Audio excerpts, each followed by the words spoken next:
Mamat ni nama dia Travis Kalanick.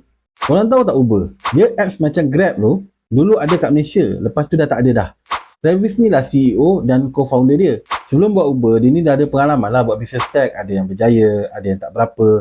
Tapi Uber ni memang meletup gila kat tangan dia. Daripada idea kecil nak cari taksi, dia kembangkan Uber jadi gergasi global dalam masa yang singkat.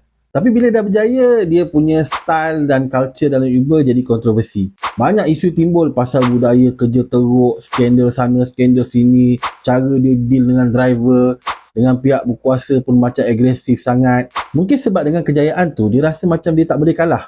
Dia rasa kebal, dia yakin sangat yang cara dia tu betul. Sampai terlepas pandang isu-isu penting yang lain. Keyakinan melampau ni lah yang jadi masalah. Walaupun Uber tengah power, tapi isu-isu ni makin banyak dan buat investor risau. Last-last disebabkan tekanan kuat daripada investor, Travis ni terpaksa letak jawatan pada tahun 2017.